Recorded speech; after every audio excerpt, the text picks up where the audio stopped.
Chapter 9 सिंपैथेटोमाइमेटिक। सिंपैथेटोमाइमेटिक agonist क्या होते हैं? जो मिमिक करते हैं activity of the sympathetic neurotransmitters.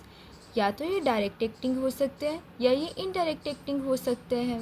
जो डायरेक्ट एक्टिंग होते हैं वो डायरेक्टली जाके हमारे पास रिसेप्टर्स को स्टिमुलेट करते हैं और एक्टिविटी को ज़्यादा करवा देते हैं। थैटिक में दो रिसेप्टर्स होते थे, अल्फा रिसेप्टर्स होते थे, बीटा रिसेप्टर्स होते थे। जो एगोनिस्ट जाके अल्फा रिसेप्टर्स को स्टिमुलेट करेंगे वो है अल्फा एगोनिस्ट, और जो बीटा को करेंगे वो है बीटा एगोनिस्ट। अल्फा एगोनिस्ट में जो नॉन सेलेक्टिव है वो सारे कैटेकोलामीन्स है, लाइक नॉरएपिनेफ्रीन, एपिनेफ्रीन। और अल्फा 1 सेलेक्टिव में phenylephrine, alpha 2 selective drug clonidine. Non selective of the beta agonist is isoproterenol and beta 1 selective is dobutamine and beta 2 selective albuterol. अब देखो, ये तो डायरेक्टली हमारे पास रिसेप्टर्स को जाके स्टिमुलेट कर रहे थे ना। इनडायरेक्टली हम सिंपैथेटिक एक्टिविटी कैसे ज़्यादा करवा सकते हैं? या तो जो न्यूरोट्रांसमीटर्स हैं उनको ज़्यादा रिलीज़ करवाना शुरू कर दो। ज़्यादा रिलीज़ किस ड्रग की वजह से होता था? एम्फेटामीन्स की वजह से, जिसने रिलीज़ को ज़्यादा करवाना होता है। या फिर जो हमारे पास कैटाकोलामीन्स होते थे ना साइनेप्टिक क्लेफ्ट में, उन्होंने रीअपटेक होना होता था, ठीक है। या उसकी रीअपटेक को इनहिबिट कर दो। जब इनहिबिट कर दोगे रीअपटेक को, वो साइनेप्टिक क्लेफ्ट में ज़्यादा देर तक रहेंगे, है ना। तो जो रीअपटेक होती है उसको इनहिबिट करने के लिए कोकेन और ट्राइसाइक्लिक एंटी डिप्रेसेंट ड्रग्स होती हैं। एनोरेक्सेंट क्या होता है? ऐसी ड्रग जो एपिटाइट को डिक्रीज़ कर दे, उसको एनोरेक्सेंट कहते हैं। डीकंजेस्टेंट ड्रग क्या होती है कि हमारे पास देखो, जो अल्फा एगोनिस्ट होता है उन्होंने वेसल्स को कॉन्स्ट्रिक्ट करवाना होता है। अगर हमारे पास कॉन्जेक्टाइवल, नेज़ल और ओरोफेरेंजियल म्यूकस मेम्ब्रेन की वेजोडाइलेशन हो जाती है तो अल्फा एगोनिस्ट उनकी कॉन्स्ट्रक्शन करवाता है ब्लड वेसल्स की। डीकंजेस्टेंट ड्रग कौन सी होती है? फिनाइलेफ्रीन, ऑक्सी मेटाजोलामाइन और सूडोएफ्रिडीन होता है, ठीक है। देखो, कैटेकोलामीन्स और नॉन कैटेकोलामीन्स के स्ट्रक्चर में क्या डिफरेंस होता है? जो कैटेकोलामीन्स होता है ना, वो बाउंडेड होता है विद द हाइड्रोक्सिल ग्रुप, ठीक है। इसका मतलब ये है कि वो ब्लड ब्रेन बैरियर को क्रॉस नहीं कर सकते क्योंकि वो बाउंडेड हैं। अगर हम ये हाइड्रोक्सिल ग्रुप्स को रिमूव कर दें तो वो नॉन कैटेकोलामीन्स बन जाएंगे, ठीक है। जो नॉन कैटेकोलामीन्स होते हैं वो ब्लड ब्रेन बैरियर को क्रॉस कर सकते हैं। देखो, जो बाउंड नहीं होगा तो वो जहाँ मर्जी जा सकता है, तो इसलिए जो नॉन कैटेकोलामीन्स होते हैं वो हाइड्रोक्सिल ग्रुप उनके साथ नहीं लगा होता, तो वो क्रॉस कर सकते हैं ब्लड ब्रेन बैरियर को। नॉरएपिनेफ्रीन की मिथाइलेशन से एपिनेफ्रीन बनता है, ठीक है। अब हमने देखना है कि जो एड्रीनो रिसेप्टर्स हैं, यानी अल्फा, बीटा और डोपामिन रिसेप्टर्स हैं, वो कहाँ प्रेजेंट होते हैं, ठीक है। उनका एक्शन क्या है? जो अल्फा 1 रिसेप्टर्स होते हैं वो वेसल्स पे ज़्यादा होते हैं, ठीक है। इन्होंने क्या करानी होती है? वेसल्स की कॉन्स्ट्रक्शन करवानी होती है, यानी कॉन्ट्रैक्शन करवाएंगे, वैस्कुलर रेजिस्टेंस ज़्यादा करवा देंगे। प्यूपिलरी डायलेटर मसल्स पे कौन से वाले रिसेप्टर्स होते हैं? अल्फा 1। जब ये उसकी कॉन्ट्रैक्शन करवाएंगे तो क्या हो जाएगा? माइड्रेसिस हो जाएगा। ब्लैडर ट्राइगोन और प्रोस्टेटिक मसल्स को क्या करवाएंगे? वो कॉन्ट्रैक्ट करवाएंगे। इन्होंने क्या करवाना है? अल्फा 1 ने सारे मसल्स की कॉन्ट्रैक्शन करवानी होती है, ठीक है। जो अल्फा 2 होता है इनको हम ऑटो रिसेप्टर्स भी कहते हैं, ठीक है। रिसेप्टर्स क्या होते हैं? जो नेगेटिव फीडबैक से सिक्रीशंस को डिक्रीज़ करवाते हैं, ठीक है। ये सिंपैथेटोलाइटिक भी होते हैं। सिंपैथेटोलाइटिक में वो हमारे पास न्यूरोट्रांसमीटर रिलीज़ को कम करवा रहे हैं। ये हमारे पास कहाँ होते हैं? नर्व टर्मिनल्स पे होते हैं, क्योंकि ये जीआई मैकेनिज़्म के थ्रू जो है ये रिस्पॉन्स लेके आते हैं, तो ये क्या कराएगा? ये इनहिबिशन करवाएगा, यानी इनहिबिट करवाएगा ट्रांसमीटर रिलीज़ को। और बाकी सब जगह भी क्या करवाएगा? इनहिबिशन ही करवा रहा है, यानी लाइपोलाइसिस को इनहिबिट करा दिया, इंसुलिन रिलीज़ को इनहिबिट करा दिया, ठीक है। ये एक चीज़ याद रखनी है, जो अल्फा रिसेप्टर्स होते हैं वो कॉन्ट्रैक्शन कराते हैं, बीटा रिसेप्टर्स जो होते हैं वो रिलैक्सेशन करवाते हैं स्मूथ मसल्स की, ठीक है। दूसरा ये याद रखना है कि ये क्या है? ये ऑटो रिसेप्टर्स है, इसने ट्रांसमीटर रिलीज़ को कम कर देना है। जो अंडरलाइन है ये लाजमी तौर पे याद करना है, बाकी अगर नहीं भी याद रहते तो खैर है, ठीक है। जो बीटा 1 है वो कार्डियो सिलेक्टिव होते हैं। ये कहाँ होता है? हमारे पास हार्ट पे, जेजी सेल्स पे होते हैं। हार्ट पे क्या करवाएगा? स्टिमुलेट करेगा rate and force of contraction को, ठीक है।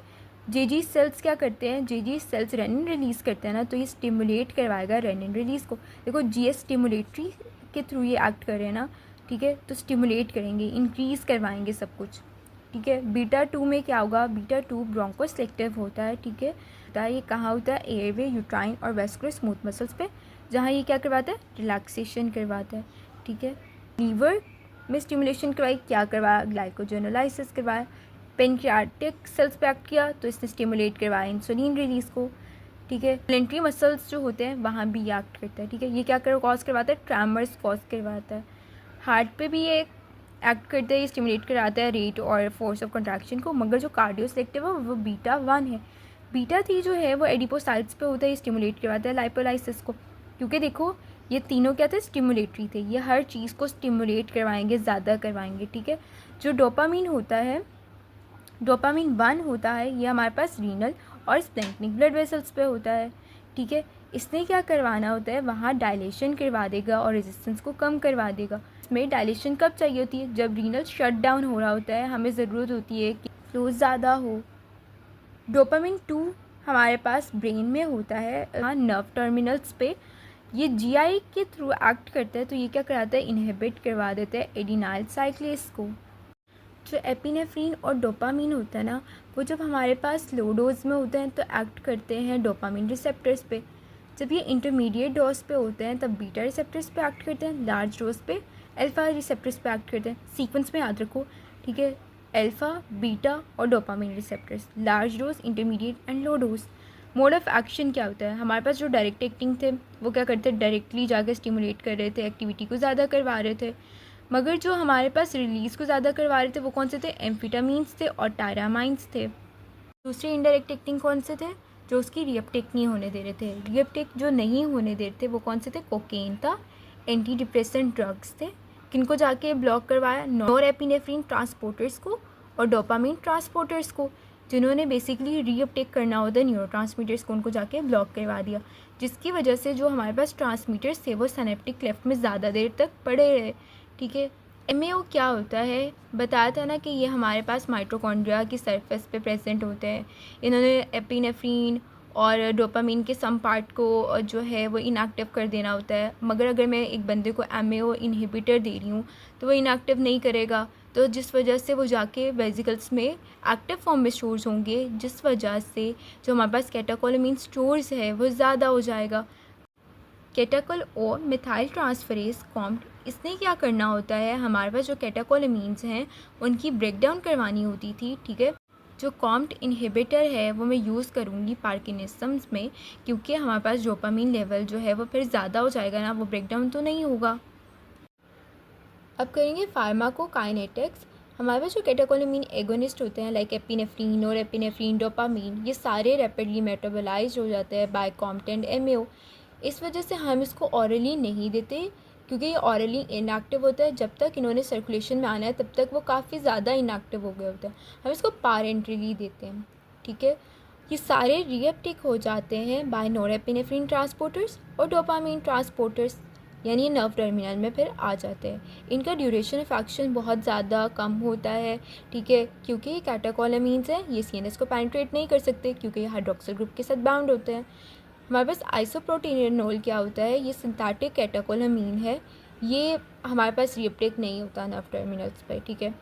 हमारे पास फिनाइल आइसोप्रोपाइल अमाइन क्या है, फिनाइल आइसोप्रोपाइल अमाइन की एग्जांपल है एम्फीटामीन्स। अब जो एम्फीटामीन्स होते हैं ना, इन्होंने क्या कराना होता था, रिलीज़ को ज़्यादा करवाना होता था।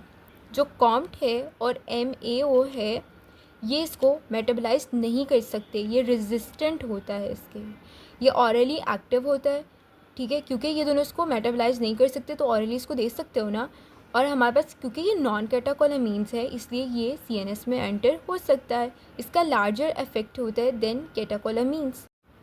टायरामाइन क्या है, टायरामाइन हमारे पास रिलीज़ को ज़्यादा करवाता है, ये फिनाइल आइसोप्रोपाइल अमाइन नहीं है, जैसे एम्फीटामीन फिनाइल आइसोप्रोपाइल अमाइन था ना, ये नहीं है, ठीक है।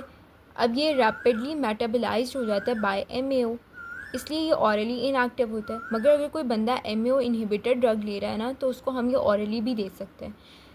एमएओ इनहिबिटर्स समटाइम्स यूज़ होते हैं डिप्रेशन के ट्रीटमेंट के लिए। बंदे ने फर्मेंटेड फूड खाया और वह एमएओ इनहिबिटर भी ले रहा था और उसको हाइपरटेंसिव रिएक्शन हुआ, तो ऐसा क्या था उसमें टायरामाइन था, जिसकी वजह से उसको हाइपरटेंसिव रिएक्शन हुआ।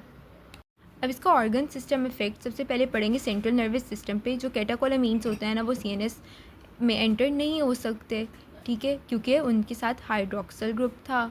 अब जो एम्फीटामीन्स और कोकेन था वो हमारे पास सीएनएस में एंटर हो सकते हैं। अब इसका काम क्या है, अब देखो एक बंदा सारी रात जागना चाहता है तो वो बेसिकली एम्फेटामिन्स ले रहा होता है ताकि उसका जो माइंड है वो भी अलर्ट रहे, उसको भूख भी ना लगे, एनोरेक्सेंट प्रॉपर्टी हो, इफोरिया और फटीग जो है वो रिड्यूस हो जाए, क्योंकि जागना है तो नींद भी तो नहीं आनी चाहिए, तो इंसोमिया होगा उसको। तो एक बंदा बार बार एम्फेटामिन्स लेता जा रहा है ना, तो उसको टॉलरेंस डेवलप हो जाएगी और वो उस पर डिपेंड होना शुरू हो जाएगा। वो बहुत ज़्यादा डोज लेना शुरू हो गया तो उसको एंजाइटी होना शुरू हो जाएगी, एग्रेसिवनेस होना शुरू हो जाएगा, और लेस कॉमनली सीजर्स होते हैं। सीजर्स जो होते हैं वो ज़्यादा कॉमन होते हैं जब हम कोकीन की ओवरडोज लेते हैं।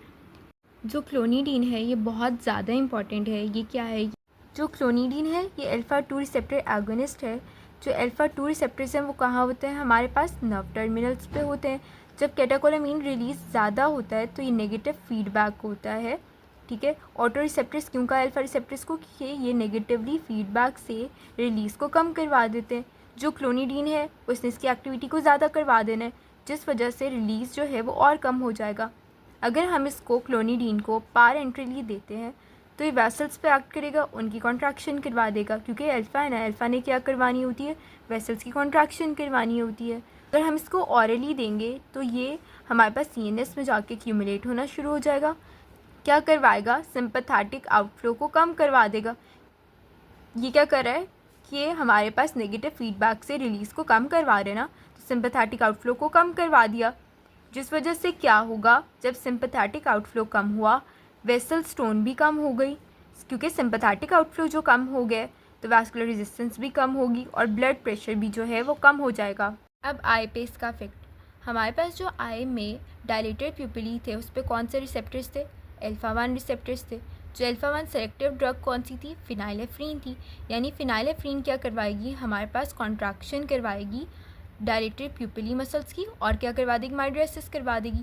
अकोमोडेशन पे इसका कोई भी इफेक्ट नहीं आएगा, क्योंकि अकोमोडेशन में हमारे पास मस्कुलिनिक रिसेप्टर्स थे जो सिलरी मसल्स पे प्रेजेंट थे, उन्होंने अकोमोडेशन को अफेक्ट करना होता था।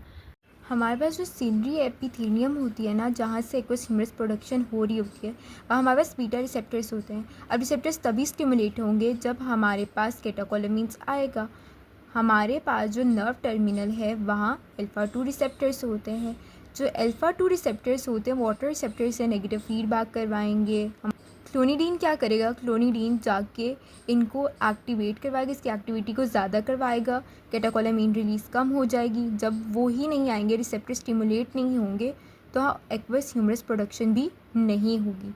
तो हम एक्वस ह्यूमरस प्रोडक्शन को कम करने के लिए क्या देते हैं? क्लोनिडीन देते हैं। यही बात यहाँ लिखी हुई है कि अल्फ़ा 2 सेलेक्टिव एगोनिस्ट जो होते हैं वो हमारे पास रिड्यूस करवा देते हैं एक्वस ह्यूमरस की सिंथेसिस को, जिस वजह से रिड्यूस करवा देते हैं इंट्राओकुलर प्रेशर को।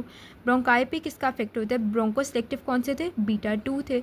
बीटा 2 कौन से वाली ड्रग्स थी? हमारे पास एल्ब्यूटारोल था, और जो नॉन सिलेक्टिव थी वो आइसोप्रोटेरेनोल था। इन्होंने क्या करना होता है? इन्होंने रिवर्स करना होता है ब्रोंकोस्पैज्म को। उन्होंने ये नहीं कहा कि इन्होंने रिवर्स करना होता है हमारे पास ब्रोंको कॉन्स्ट्रक्शन को, ब्रोंकोस्पैज्म को करना होता है, ठीक है। ब्रोंको कॉन्स्ट्रक्शन को कैसे करते हैं वो आगे हम पढ़ेंगे, ठीक है। जीआईटी ट्रैक पे इसका क्या इफेक्ट होता है? सारे जितने भी मसल्स होते हैं उन सबको रिलैक्स करवा देगा। अल्फ़ा 2 एगोनिस्ट है, उसने सॉल्ट और वाटर एक्सक्रीशंस को भी कम करवा देना होता है, ठीक है। जेनेटो यूरिनरी ट्रैक पे इसका क्या इफेक्ट होता है? जो ब्लैडर ट्राइगोन और स्फिंक्टर थे वहाँ हमारे पास अल्फ़ा 1 रिसेप्टर्स होते थे जिन्होंने वहाँ कॉन्ट्रैक्शन करवानी होती है, यानी ये वहाँ क्या करवाते हैं? कॉन्ट्रैक्शन करवाते हैं। यूट्रस में क्या होते हैं? हमारे पास बीटा 2 रिसेप्टर्स होते हैं, यानी बीटा 2 एगोनिस्ट देंगे for uterine relaxation in pregnant women.